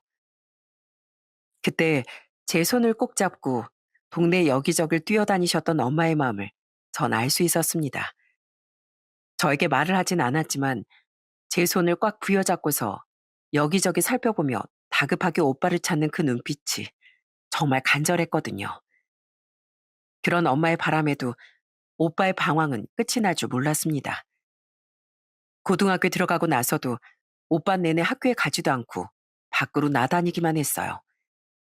전 그런 오빠가 무척이나 미웠습니다. 오빠 때문에 엄마가 하루 종일 한숨만 쉬시고 힘들어 하셨거든요. 도대체 언제쯤이면 정신을 차리는지 그 어린 제 눈에도 오빠가 정말 한심하게 보였습니다. 그런데 그런 오빠가 갑자기 정신을 차리게 된 계기가 있었어요. 저희 집에 청천벽력 같은 소식이 들려왔기 때문이었습니다. 그건 바로 엄마가 암에 걸리셨다는 거였어요. 극심한 통증에 병원에 실려가게 된 엄마의 몸속은 이미 암덩이들로 가득 차 있는 상황이었고, 말 그대로 손쓸 방도가 없었습니다. 그제서야 오빤 자신이 지금껏 무슨 짓을 한 건지 깨달았고, 엄마 앞에서 통곡을 하며 반성을 했답니다. 엄마, 엄마 죄송해요. 다 저 때문에 제가 엄마 말도 안 듣고 사고만 쳐서 이게 다 저 때문이에요. 정말 죄송해요, 엄마. 제가 앞으로 말 잘 들을게요. 제가 앞으로 사고도 안 치고 학교도 열심히 다닐게요. 그러니까 제발 엄마 아프지 마세요. 영민아, 네 탓 아니니까 울지 마. 엄마 괜찮아. 엄마 정말 죄송해요. 정말로 제가 엄마 속썩여서 그런 거잖아요. 제 잘못이에요. 제가 엄마를 이렇게 만든 것 같아요. 너무 죄송해요. 오빤 울면서 반성을 하고 후회의 눈물을 매일같이 흘렸습니다. 그렇지만 시간이 지나도 엄마의 병은 나아지지 않았고 점점 나빠지기만 했어요. 오빤 자신의 잘못을 뉘우치듯 매일같이 학교를 꼬박꼬박 나가면서도 하교 후엔 항상 엄마의 간병을 했습니다. 그런 오빠의 노력 덕분인지 엄마는 끝까지 기운을 잃지 않으시고 어떻게든 버티시려고 하셨던 것 같아요. 하지만 기적은 일어나지 않았습니다. 엄마의 병이 심해지면서 결국 엄만 마지막을 준비할 수밖에 없었죠. 그러면서 오빠에게 한 가지 당부를 하셨답니다. 영민아, 네가 네 동생 꼭 지켜야 한다. 영민이 네가 정신 차리고 앞으로 이 엄마 노릇까지 꼭 해줘야 돼. 알았지? 너한테 큰 부담 주고 가는 것 같아. 엄마가 정말 미안하구나. 엄마, 걱정하지 마세요. 지숙인 제가 어떻게든 끝까지 책임질게요. 이 약속 꼭 지킬게요. 그렇게 엄만 저희 곁을 떠나시고 말았습니다. 겨우 12살, 18살인 두 아이만 홀로 세상에 남겨진 거였죠. 전 엄마마저 제 곁을 떠나버리자 너무나 무섭고 힘들었습니다. 그런 절 곁에서 든든하게 지켜준 건 바로 오빠였어요. 엄마가 돌아가신 후 남겨두신 약간의 돈으로 오빠 생활을 하다 오빠가 고등학교를 졸업하고 나선 본격적으로 오빠가 생계를 책임지기 시작했죠. 건설 현장에서도 일을 하고 택배 회사에서도 일을 하면서 정말 하루 종일 땀 흘리며 일을 했어요. 그런 오빠의 노력 덕분에 전 편하게 학창 시절을 보낼 수 있었습니다. 처음엔 정말 먹을 게 부족해서 매일같이 라면만 끓여 먹었던 적도 있었어요. 그래서 그랬는지 전 요리사에 대한 꿈을 꾸게 되었습니다. 그리고 호텔 조리학과로 대학에 입학을 했을 때 그 누구보다 절 축하해 준 사람은 다름 아닌 오빠였어요. 지수가 축하한다. 드디어 네가 대학에 입학하네. 이제 다 컸다, 다 컸어. 어떻게 호텔 조리학과에 들어갈 생각을 다 했대? 전부터 요리하는 거 좋아하더니만 진짜 네 꿈에 한 발자국 가까워졌어. 오빠 고마워. 나 진짜 열심히 공부해서 꼭 좋은 요리사가 될 거야. 오빠 그거 기억나? 우리 맨날 라면 먹고 그랬던 거. 돈 없어서 라면만 끓여 먹고 요리도 제대로 못해서 옆집에서 얻은 김치에다가 물만 넣어서 끓였던 김치찌개도 있었잖아. 나 그거 먹으면서 나중에 꼭 오빠한테 진짜 맛있는 거 해주고 싶었다. 정말? 그래서 그렇게 네가 조리과를 가고 싶다고 했구나. 그래, 지숙이 진짜 열심히 공부해서 나중에 꼭 훌륭한 요리사 돼야 돼. 그렇게 오빠가 대학 등록금도 내준 덕분에 전 호텔 조리학과로 입학을 해 열심히 공부를 할 수 있었답니다. 고등학교 때부터 요리를 많이 하긴 했지만 역시나 대학 가서 배운 요리는 정말 다르더라고요. 진짜 많이 배우고 자격증도 많이 취득을 했습니다. 그러면서 제 요리 실력도 정말 많이 늘었어요. 한 번은 오빠가 좋아하는 라면을 퓨전으로 요리해서 해준 적도 있었어요. 짜잔! 오빠, 한번 먹어봐. 이게 라면인데 완전 스파게티 같고 맛있다. 어디 한번 맛봐볼까? 오, 맛있네. 면도 꼬들꼬들 맛있고 양념 맛도 너무 좋은데? 이거 어떻게 한 거야? 금방 뚝딱 하더니만 이렇게 맛있는 걸 만들었어? 내가 이젠 이 정도라고. 오빠 이제 밥 걱정은 하지 마. 내가 오빠 먹고 싶다는 건 다 해줄 테니까. 와, 진짜? 역시 집에 요리사가 있으니까 집밥이 달라지는구나. 그럼 우리 지숙이 믿고 오빤 더 열심히 일해와야겠다. 맛있는 요리해 주려면 재료도 듬뿍 사야 될 거 아니야. 그렇게 저와 오빤 서로 의지하고 응원하며 열심히 살았습니다. 대학을 졸업하고 나선 전 바로 호텔 주방에 취업을 했다가 나중엔 유명 식당에도 취업을 하게 되었어요. 진짜 어떻게든 성공을 하겠다는 열망으로 앞만 보고 그렇게 달려왔습니다. 저뿐만 아니라 오빠 역시 성인이 되고서 슬슬 일이 잘 풀리기 시작했어요. 오빤 20대 때부터 부동산에 관심이 많았었는데 제가 30대 중반이 되었을 땐 진짜 남부럽지 않게 성공한 사람이 되었답니다. 바로 오빠가 사회생활 19년 만에 자기 명의로 된 4층짜리 건물을 갖게 된 거였죠. 서울은 아니고 지방이었지만 그래도 정말 대단한 일이었습니다. 그래서 그날은 오빠 둘이 소소하게 축하 파티를 하기도 했어요. 오빠, 진짜 축하해. 오빠가 건물주라니 정말 대박 멋있다. 너무너무 축하해. 고맙다, 지수가. 이런 날이 과연 올까 싶었는데 진짜 막상 이루고 나니까 실감이 안 나네. 기쁘기도 하고 또 엄마가 계셨으면 더 좋아하셨을 텐데 싶기도 하고 말이야. 오빠, 엄만 하늘에서 보시고서 엄청 기특해 하실 거야. 그 말썽쟁이 오빠가 건물주 될 거라고 상상이나 했겠어? 진짜 대단해. 남들은 좋은 대학, 좋은 집안에서 태어나도 혼자서 이렇게까지 이루는 사람 별로 없을 텐데 오빤 혼자서 이걸 다 해낸 거잖아. 그러니 얼마나 대단해. 진짜 축하해, 오빠. 오늘은 내가 아주 맛있는 스테이크 구워봤어. 우리 한 잔 짠하자. 그렇게 오빠가 건물주가 되고 나서부턴 정말 좋은 일들이 연달아 생겼습니다. 그때 당시 연애를 하고 있었던 오빤 여자친구와 결혼까지 하게 되었어요. 오빠가 정말 힘들 때부터 옆에서 쭉 지켜봤던 사람이 바로 세연이었습니다. 세연이는 너무너무 착하고 좋은 사람이었어요. 저와 같이 호텔 조리학과 출신이었는데 말투도 너무 다정다감하고 따뜻했습니다. 항상 제가 오빠 세연이를 만나러 가면 세연이는 절 위해 정말 요리를 엄청 해주곤 했어요. 와, 언니, 이게 다 뭐예요? 오늘 무슨 잔치래요? 이거 설마 언니 혼자서 한 거 아니죠? 아가씨 온다고 해서 솜씨 좀 부려봤어요. 안 그래도 아가씨 요리 솜씨가 대단한데 맛이 있으려나 모르겠네요. 여보, 당연히 당신이 한 게 더 맛있지. 야, 지수가, 네 새언니가 오늘 새벽부터 장 보고 얼마나 열심히 요리했는지 아냐? 너 먹인다고 하나하나 정성 들여서 요리했어. 갈 때, 그리고 먹을 거 다 싸가지고 가. 일하느라 밥 제대로 못 챙겨 먹는 것 같다고 요새 얼마나 걱정했는지 알아?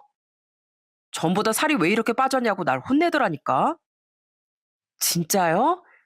언니, 저 너무 감동이에요. 저 오늘 이거 다 먹고 갈게요. 그 정도로 세연인 정말 절 잘 챙겨줬습니다. 이렇게 착한 사람과 오빠가 결혼을 했다는 게 너무 안심이 되고 좋았어요. 세연인 오빠 결혼을 하고서 오빠 건물에 고급 한식집을 차리기도 했습니다. 워낙 손맛이 좋아서 당연히 잘 될 거라고 생각을 했었어요. 첫 오픈을 했을 때도 저도 당연히 가서 축하해주기도 했고요.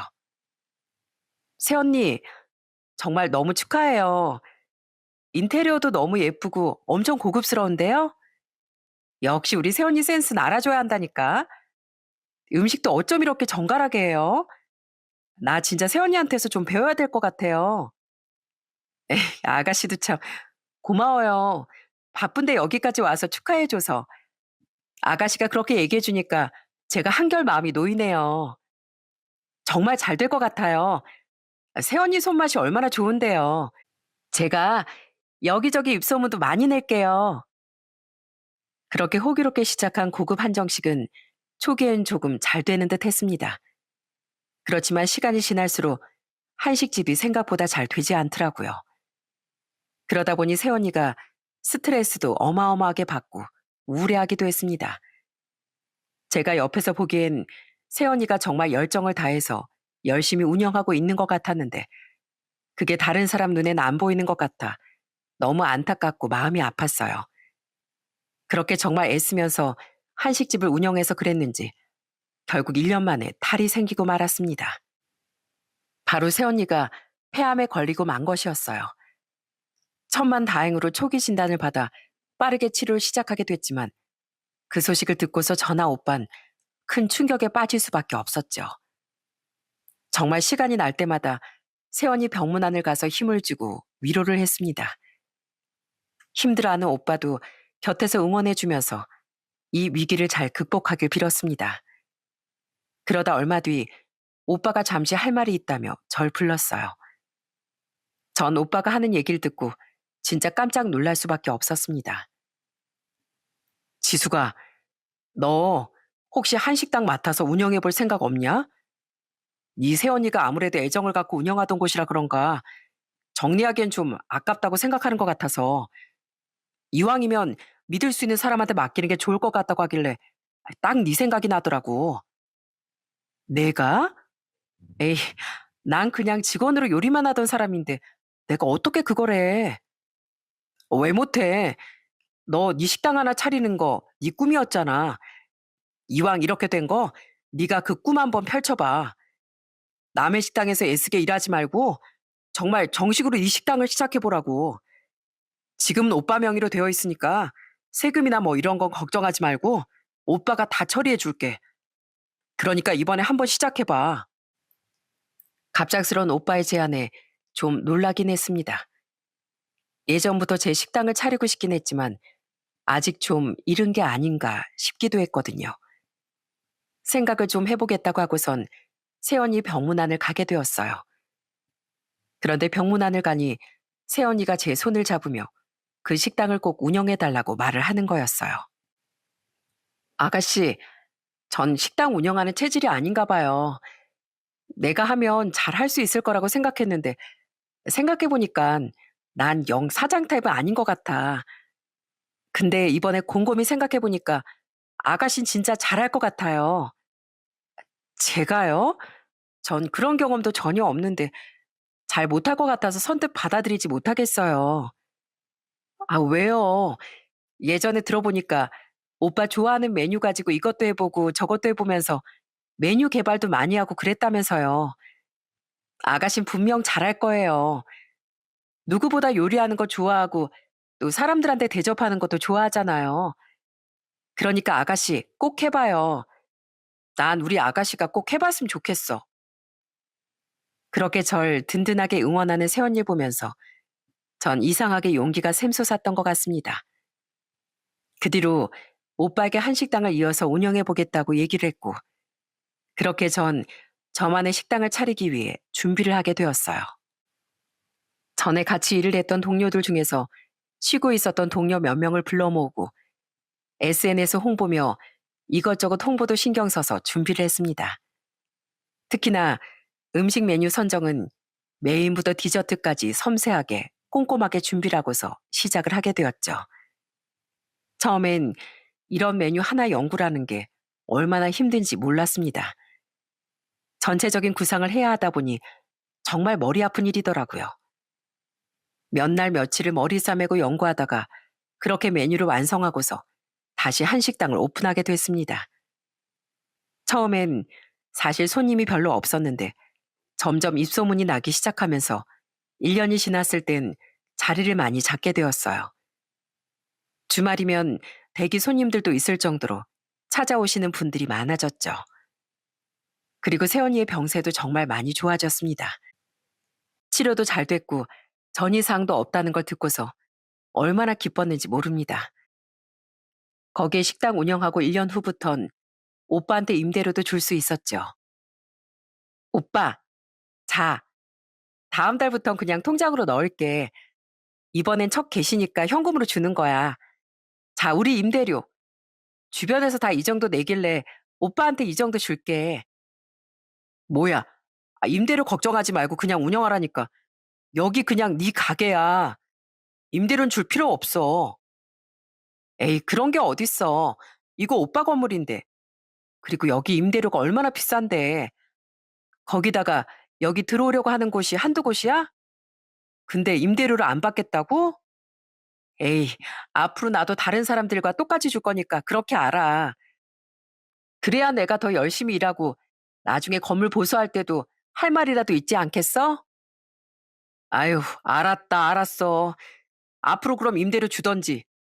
대신 앞으로 임대료 꼬박꼬박 그럼 잘 내야 한다. 그러려면 더 열심히 식당 운영해야 하고. 정말 제 요리 인생을 다 걸고서 하루하루 열심히 최선을 다해 한식당을 운영했습니다. 거의 하루의 대부분의 시간을 식당에서 보낸 거나 마찬가지였어요. 그러다 지인의 소개로 한 남자를 만나게 된 건 제가 30대 후반이 됐을 때였습니다. 남자친구는 시청 공무원이었고 저보다 한 살 나이가 많았어요. 서로 나이가 있다 보니 연애를 시작할 때부터 결혼을 전제로 만나게 되었죠. 처음에 남자친구를 만났을 땐 참 사람이 밝고 배려심이 많은 게 마음에 들었어요. 늘 어딜 가도 모든 사람들에게 친절하고 상냥했습니다. 그런 남자친구와의 결혼도 이렇게 행복할 거라 생각을 했어요. 그리고 자연스럽게 남자친구 집에도 인사를 가게 되었습니다. 처음 인사를 갔을 때 남자친구 부모님께서 정말 좋아하셨던 기억이 있어요. 우리 진성이가 만난다는 여자친구가 누군가 했더니만 참 곱고 예쁜 아가씨네. 그나저나 무슨 일 한다고 했지? 아, 네. 저 한식당 운영하고 있습니다. 한식당? 어머, 그럼 요리 누구보다 잘하겠네. 안 그래도 인상이 참 야무지게 생겼다 했더니만 역시 요리를 잘하는 사람이었구만. 우리도 한식 먹는 거 좋아하는데 다 같이 한번 가도 되겠니? 아, 네, 그럼요. 언제든지 편하게 오세요. 처음부터 절 너무나 마음에 들어 하시는 남자친구의 부모님을 보면서 저도 참 기분이 좋았습니다. 남자친구만큼이나 배려심이 많고 따뜻하신 분들이셨어요. 주변에 시집을 간 다른 친구들도 시댁 스트레스 때문에 고민이라는 말들이 많았는데 이런 남자친구 부모님이라면 시댁 스트레스도 없겠다는 생각이 들었습니다. 그리고 남자친구도 종종 저희 식당에 온 적이 있었어요. 서로 일이 바쁘다 보니 자주 보지 못해서 쉬는 날이면 가끔씩 식당에 와 절 도와주기도 했습니다. 그러면서 자연스럽게 저희 오빠와도 인사를 했었죠. 오빠. 여기 내가 만나고 있다던 남자친구 진성 씨 인사해. 이쪽이 우리 오빠야. 안녕하십니까? 이진성이라고 합니다. 지숙이 남자친구고요. 시청 공무원입니다. 아, 그래요? 반가워요. 난 지숙이 오빠입니다. 그나저나 여긴 어쩐 일로? 지숙이가 오늘 좀 바쁘다고 해서 못 본다고 하길래 제가 이쪽으로 왔습니다. 근데 와보니까 손님들도 엄청 많고 바쁘긴 바쁘네요. 형님께서도 도와주시러 오신 건가요? 이렇게 뵌 것도 인연인데 같이 술이나 한잔 하시죠? 아니요. 전 집에 가봐야 해서 다음에 하죠. 지수가, 나중에 오빠가 연락할게. 그럼 고생해라. 그런데 그날 이상하게 오빤 넉살 좋은 남자친구의 말에도 무뚝뚝하게 반응하고선 휙하니 가버리고 말더라고요. 오빠의 행동이 좀 이상하긴 했지만 그저 당황스러워 그런 거라고 생각을 했습니다. 그러다 어느 날 오빠가 그때 얘기를 슬쩍 꺼내더라고요. 지수가, 너 남자친구 어떤 사람이냐? 괜찮은 사람이야? 남자친구? 뭐 괜찮지. 사람도 다정하고 배려심도 많고 주변 평판도 좋은 것 같던데. 왜 오빠? 아니, 그냥 오빠가 그래도 어느 정도 사람 볼 줄 알잖냐. 근데 뭔가 숨기고 있는 게 많은 것 같달까? 인상이 좀 깨림직하달까? 정말 좋은 사람 맞아? 아니, 맞다니까 그러네. 우리 직원들도 다들 괜찮은 사람 같다고 그러던데. 오빠가 그때 뭐 잘못 본 거겠지. 다음에 보면 괜찮은 사람이라고 생각할 거야. 그땐 오빠의 말을 대수롭지 않게 생각하고 넘겼어요. 아무래도 바쁜 날 급하게 갑작스럽게 만났다 보니 제대로 보지 못했을 거라고 생각을 했습니다. 그러다 얼마 후 남자친구가 본인 식구들을 데리고 한식당에 식사를 하러 온 적이 있었어요. 그날 마침 단체 손님들도 많았고 식당이 진짜 북적였는데 그걸 보고선 남자친구 가족들이 다 깜짝 놀라며 얘기를 했습니다. 어머, 손님들이 되게 많구나. 예, 여기 평소에도 이렇게 많니? 세상에, 우리 조금만 늦게 왔으면 기다리다가 밥 먹을 뻔했다, 얘. 아, 오늘 유난히 단체 예약 손님들이 많아서 그런가 봐요. 평소엔 이 정도는 아니고요. 제가 앞으로 좀 더 열심히 해야죠. 매일 이렇게 손님들 많이 올 정도로요. 그래, 우리 며느리 아주 떼부자 되겠다, 떼부자. 아주 복덩이가 우리 집에 굴러 들어오게 생겼어. 어쩜 이렇게 손님들이 바글바글할까? 그때 남자친구의 어머니는 북적이는 손님들을 보면서 너무나 기뻐하고 좋아하시더라고요. 사실 아직 결혼을 한 것도 아닌데 그렇게 얘기를 하니 약간은 좀 부담스럽기도 했어요. 그리고 그때부터 갑자기 남자친구도 주말마다 자꾸 식당으로 오기 시작했습니다. 와서는 청소도 도와주고 이것저것 서빙도 해주면서 식당 일을 하기 시작하더라고요. 지수가, 오늘 진짜 바쁘다. 요즘 왜 이렇게 손님들이 많아졌지? 내가 여기저기 소문내서 그거 듣고 오는 사람들이 많은가? 그런가?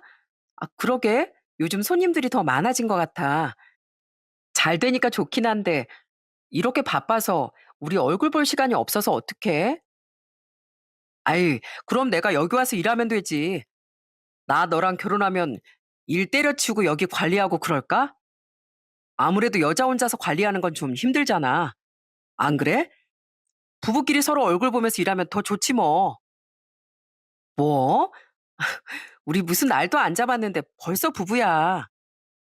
날이야 바로 잡으면 되지. 뭐 우리 다음 달에 바로 혼인신고부터 할까? 나야 상관없어. 지숙이 너랑 일찍 결혼하면 나야 좋지 뭐. 그 후로 남자친구는 정말 매일같이 결혼 얘기를 꺼내기 시작했습니다. 사실 결혼을 전제로 연애를 하고 있긴 했지만 갑자기 그렇게 결혼 얘기가 나오니 당황스럽기도 했어요. 그런데 남자친구뿐 아니라 남자친구 집안에서도 엄청 적극적으로 결혼 얘기를 꺼내기 시작하더군요. 어느 날은 남자친구 집에 초대를 받아 갔는데 예비 시부모님이 당장이라도 결혼을 시킬 것처럼 얘기를 꺼내시더라고요. 내가 알아보니까 저기 시내 웨딩홀 한 곳에서 올해 딱 한 자리 비었다더라고. 거기서 하는 건 어떠니? 결혼식장도 오래되지 않아서 고급스럽고 좋던데. 아니면 혼인신고부터 하고 찬찬히 해도 상관없고. 엄마, 너무 그렇게 급작스럽게 얘기하면 지숙이가 놀라잖아요. 아유, 맞다, 맞아. 내가 너무 급했지? 그래도 웨딩드레스 이런 것도 찬찬히 생각도 해보고 그래야 될 텐데. 난 우리 며느리가 너무 마음에 들어서 얼른 우리 아들 장가 보내고 싶어서 그런 거지 뭐. 우린 솔직히 뭐 바라는 거 하나도 없다. 우리 아들 얼른 데려가 주면 그것만으로도 고마워.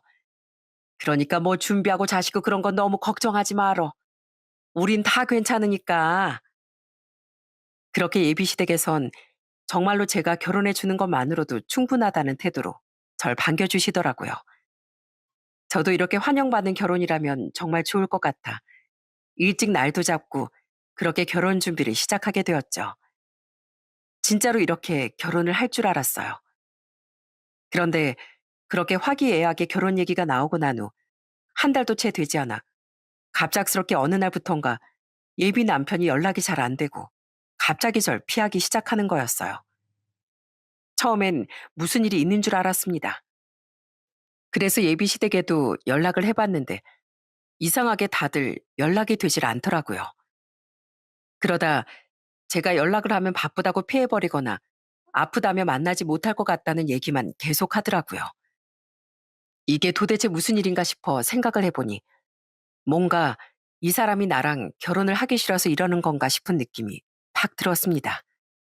그래서 정말 제가 단도직입적으로 물었어요. "나랑 결혼하기 싫어서 그러는 거냐."고. 그랬더니 잠깐 만나자고 바로 연락이 오는 거였어요. 그렇게 정말 며칠 만에 예비 남편의 얼굴을 직접 보게 되었죠. 근데 며칠 동안 제대로 먹지도 쉬지도 못했던 전 그 사이에도 살이 쭉쭉 빠졌는데 이 사람은 잠도 잘 잤는지 얼굴이 아주 평온해 보였어요. 그러면서 절 보더니 아무런 표정 변화도 없이 냉정하게 얘기를 하더라고요. 바로 헤어지자는 얘기였어요. 전 그 말이 도무지 납득이 되질 않았어요. 헤어지자니 그게 무슨 소리야? 당장 한 달 전까지만 해도 나랑 결혼식 준비하기로 다 약속한 거 아니었어? 그 사이 우리가 따로 만난 것도 아니고 갑자기 연락 두절되더니만 이게 도대체 뭐 하는 거냐고. 갑자기 왜 그래? 내가 납득할 만한 이유를 얘기하는 거 아니야? 납득할 만한 이유가 뭐가 필요해? 파혼하자는 게 뭐 큰 이유가 필요해서 하는 거야? 그냥 파혼하자고. 나 너랑 결혼 안 한다고. 그러니까 왜 그러는 건데? 이유라도 알아야 나도 마음을 접지. 갑자기 연락도 안 되더니 자기 혼자서 마음 정리하면 끝이야? 내가 이래서 없는 애들 상종도 안 하는 거야. 전 뜬금없는 예비 남편의 말에 너무나 당황스러웠습니다. 그동안 따뜻하고 배려심 많던 그 사람 입에서 나올 만한 얘기가 아니었거든요. 그래서 전 너무 당황해 되물었어요. 뭐, 뭐? 지금 뭐라고 한 거야? 없는 애들 상종을 안 한다니. 그게 도대체 무슨 말을 하는 거냐고? 너, 네 식당 대표도 아니더라? 왜 오빠 이름으로 되어 있는 건데? 대표라고 하더니만 대표 아니고 종업원이었어? 네가 돈이 있는 게 아니고 네 오빠가 있는 거였어? 너 지금까지 네 오빠 따까리였냐? 그래서 네 오빠가 그렇게 띠껍게 날 본 거고 이제까지 그걸 꽁꽁 숨겨놓고 나한테 말 한마디를 안 해? 진짜 내 인생 망할 뻔했네. 뭐라고? 그럼 지금 내가 우리 식당 대표가 아니라서 그래서 파혼하자는 거였어? 그래. 이래서 부모 없는 고아 출신은 숨기는 게 많다고 만나지 말라더니만 내가 뭐가 아쉬워서 왜 종업원 하는 애랑 만나겠냐? 너 오빠한테 월급 얼마나 받아? 뭐 200은 받냐? 200 가지고서 우리 집에 시집 오려고 하다니 너도 참 양심도 없다. 그제서야 왜 이 사람이 그렇게 연락을 외면했는지 이해가 되더라고요. 알고 봤더니 가게를 왔다 갔다 하면서 사업자 등록증을 우연히 봤나 보더라고요. 그걸 보고서 제가 대표가 아닌 걸 알고 헤어지자고 선언한 거였고요.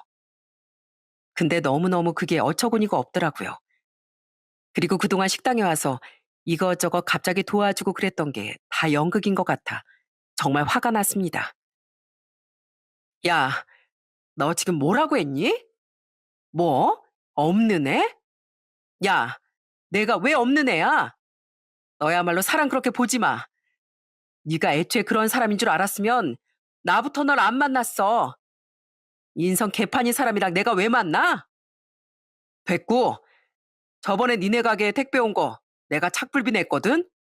니네 오빠한테 그거나 나한테 보내달라고 해. 그걸로 우리 사이 끝내자고. 끝까지 찌질하게 얘기를 하고 떠나버리는 예비 남편의 뒷모습을 보면서 어찌나 열불이 나던지 헤어졌다는 슬픔보단 저 자식을 당장 뒤쫓아가 어떻게든 해버리고 싶다는 생각이 굴뚝 같았어요.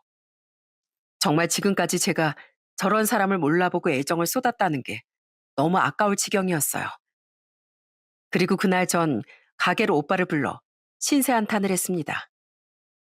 오빠, 나 그 사람이랑 헤어졌어. 평생 의지할 만한 사람이라고 생각했는데 진짜 아니었나 봐. 뭐? 헤어져? 아니, 그게 무슨 소리야? 너 그 집에서 결혼 서두른다고 막 그런 거 아니었어? 갑자기 헤어지다니. 왜? 싸우기라도 한 거야? 싸우긴. 며칠 잠수 타는 거 답답해서 얘기라도 하라고 했더니만 글쎄 뭘 하는 줄 알아? 여기 내가 식당 대표 아니고 종업원이었냐고. 자기 인생 말아먹을 일 있냐고. 고작 종업원이랑 결혼하겠니? 거기다가 뭐? 가게에 왔던 택배 착불비 자기가 냈다고? 그것까지 청구하겠대. 그땐 별 말도 안 하더니 내가 그 말 듣고 얼마나 어처구니가 없던지 바로 정이 뚝 떨어지더라고. 뭐? 그 자식 지금 어딨어? 당장 여기 오라고 해. 끝을 내더라도 제대로 끝을 내야지. 어떻게 자기 할 말만 하고 끝을 내? 당장 그 택배비 현금으로 줄 테니까 오라고 그래. 그렇게 오빠의 말을 예비 남편에게 전하니 처음엔 좀 당황스러워하는 거였어요. 그렇게 택배비 청구한다 어쩐다 할 땐 떵떵거리더니 직접 와서 받아가라고 했더니 주저하는 모습이 진짜 웃겼습니다. 아니 내가 거길 왜 가? 니네 오빠 한때 놀았다던데 뭐 나 가면 때리기라도 한다니? 그럴 것 같은데 내가 거길 왜 가냐고. 우리 오빠가 넌 줄 알아? 오빠가 할 말 있다고 돈도 받을 겸 겸사겸사 와서 마지막 끝 마무리 제대로 짓고 가래. 이체는 안 할 거니까 받고 싶거든 오든지 말든지. 그렇게 전화를 끊었더니 그 찌질한 자식은 정말로 식당으로 찾아왔더라고요. 마감하는 식당 문 앞에 서 있는 걸 보고서 문을 열어줬더니 쭈뼛쭈뼛 대면서 식당 안으로 들어오더군요. 그러다 오빠가 앉아있는 테이블 앞에 딱 앉는 거였습니다. 그런데 그때 오빤 자기 앞에 있던 물컵을 들더니 그 찌질한 자식한테 확 뿌려버리는 거 아니겠어요? 으! 아니 지금 이게 뭐 하는 짓입니까? 사람 오라가라 불러대더니 물 뿌리려고 오라고 한 거였어요? 지금 제정신이세요? 야, 네가 아직 정신 못 차린 것 같아서 이 냉수하고 정신 좀 차리라고 뿌린 거다. 네가 감히 우리 동생을 농락해? 이까짓 게 월급이 뭐 얼마나 받는다고? 한 300은 되냐? 내 동생은 거기다가 공이 하나 더 붙어 이 자식아. 사정이 있어서 내 명의로 되어 있지만 그건 처음에 내 아내가 여기 시작해서 그런 거고 이어받아서 그런 것뿐이지 여기 대표는 실질적으로 내 동생이야. 그것도 잘 알지도 못하면서 서류 하나 보고서 뭐? 내 동생한테 뭐 어쩌고 어째? 네? 그럼 여기 진짜 대표가 지숙이 맞아요? 그래 이 자식아. 네가 네 인생 망칠 뻔했다고 그랬지? 웃기지 마. 우리가 인생 망칠 뻔했어.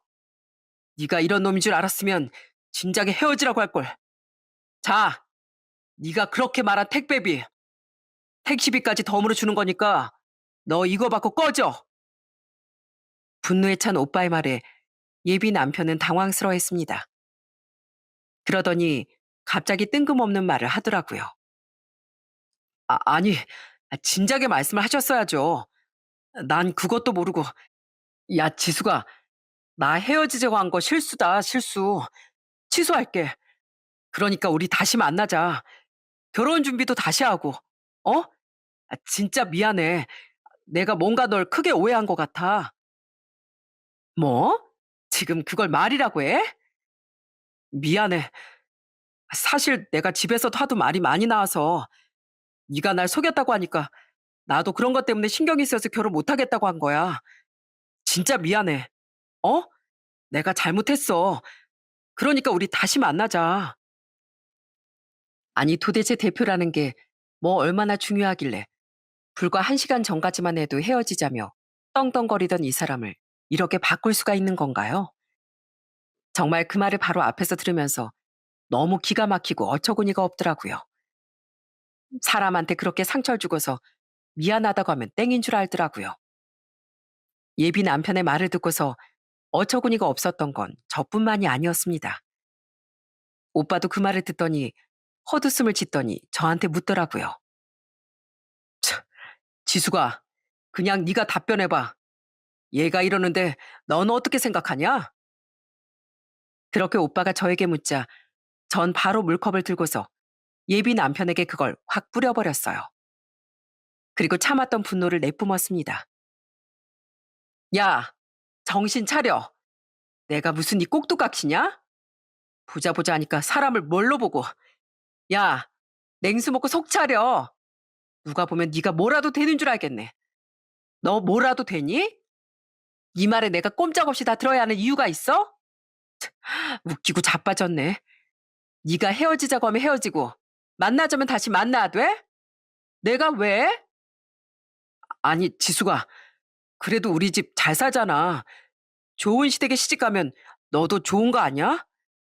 이 나이에 우리 집처럼 잘 사는 시댁에 시집 갈 수 있는 기회가 어디 있다고. 너 친정도 없잖아. 너 말 참 기가 막히게 잘한다. 야, 네가 그랬잖아. 이 식당 네 거 아니고 오빠 거 아니냐고. 내 거 아니라면서 무시한 거 너 아니야? 그럼 니네 엄마 아빠 돈도 네 돈 아니잖아. 그거나 마찬가지인데 무슨 너희 집이 잘 산다고 난리야? 그리고 너희 집 뭐 얼마나 잘 산다고 유세냐고. 미안해. 내가 다 잘못했어. 내가 정말 그러려고 그런 게 아니라 난 너한테 진심이었기 때문에 배신감에 더 그런 거야. 배신감? 그건 네가 나한테 준 게 배신감이지. 넌 그냥 잘 나가는 대표 마누라가 얻고 싶은 거 아니었어? 그러니 내가 여기 대표라고 하니까 이렇게 싹 태도가 바뀌지. 이 기회주의자야. 위선자. 그때부터 예비 남편은 갑자기 제게 무릎을 꿇더니 애걸복걸 저한테 빌기 시작하더군요. 제가 그렇게까지 냉정하게 나올 거라고 예상도 못한 듯 했어요. 지수가, 미안해. 내가 너무 섣불렀어. 정말 잘못했어. 내가 앞으로 이 잘못 뉘우치면서 너한테 진짜 잘할게. 정말 미안해. 어? 그리고 내가 여기 식당 잘 되라고 여기저기 소문낸 거 너도 잘 알잖아. 내가 여기 손님들 얼마나 많이 불러줬는데. 그래? 근데 어쩌냐? 그 손님들 앞으로 네가 오지 말라고 해도 올 거야. 내 음식 솜씨가 한 솜씨 하거든. 그리고 그 손님들한테 네가 한번 말해봐. 그럼 네가 어떤 놈인지 그 실체 내가 다 까발릴 거니까. 너랑은 이제부터 아예 끝이야. 바닥까지 다 보여놓고선 뭘 이렇게 원하니? 너랑 다시 만날 일 추워도 없어. 그러니까 10초 안에 여기서 꺼져. 아니, 그런 게 어딨어. 내가 잘못했어, 지수가. 내가 정말 잘못했다니까? 다시, 다시 한번 생각해봐. 우리 그동안 사이도 얼마나 좋았었는데. 어? 제발, 내가 잘못했어. 그렇게 애걸복걸 애원을 하는 예비 남편이 떨어질 기미가 보이지 않자 결국 저희 오빠가 일어서게 됐습니다. 그러면서 오빠가 크게 소리를 치더라고요. 야, 지숙이가 싫다잖아. 뭐 내가 한번 제대로 혼내줘? 나 2번 말 안 한다. 여기서 안 나가면 말이 필요 없는 걸로 알고 내 마음대로 할 거야. 알았냐? 오빠의 말에 그 찌질한 자식은 무척이나 당황해하더니 결국 제 식당을 나가버리고 말았습니다. 정말 끝까지 자신의 찌질함을 여지없이 보여주고서 떠나더라고요. 아마 오빠가 옆에 없었으면 끝까지 저한테 애걸복걸했을지도 모릅니다. 오빠가 곁에 있었기 망정이지 분명 이틀이고 3일이고 자기 뜻을 받아들일 때까지 내내 절 붙잡고 있었을지도 모르죠. 사실 예비 남편과 그전까진 별다른 트러블도 없었기 때문에 마음이 좀 아프기도 했어요. 그렇지만 냉정하게 딱 헤어지게 되었던 이유는 하나였습니다. 바로 사람을 존중할 줄 모르고 자기보다 못났다고 생각되면 무시를 했기 때문이었죠. 배경 따지고 조건 따지면서 사람 연전해서 밥으로 만든 게 정말 너무나 싫었거든요. 솔직히 예비 남편에겐 모질게 말하느라 그랬지만 전 공무원분들 정말 존경합니다. 그리고 수많은 분들이 월급 300만 원을 벌기 위해 얼마나 노력하고 계시는지 저도 누구보다 잘 알고 있어요. 저 역시 직장 생활할 때 300도 받지 못했었고 그 정도 받기 위해 진짜 많은 노력을 했었으니까요. 그렇지만 이 사건은 돈이 문제가 아니었습니다. 본인이 잘났다고 남을 무시했던 게 문제였죠. 돈이 최고라고 생각하고 자신이 잘났다고 생각하는 사람을 누르기 위해선 돈으로 누를 수밖에 없었던 거지. 절대로 다른 사람을 무시하기 위해 한 말은 아니었어요. 사실 예비 남편이 한 말만 생각해보면 무슨 의사, 판사, 검사 등등 세상에서 잘났다고 생각하는 직업이라도 가진 줄 알았을 거예요. 그렇지만 그 사람은 가진 거에 비해 너무나 거만했습니다. 그리고 그 뒤로도 후회의 눈물을 흘리며 전 예비 남편은 엄청 전화가 오고 전 예비 시댁에서도 연락이 왔어요. 그렇게 제가 연락을 할 땐 한 번 받지도 않고 냉정했던 사람들이 갑자기 이러는 이유를 아니까 더 정이 털리더라고요.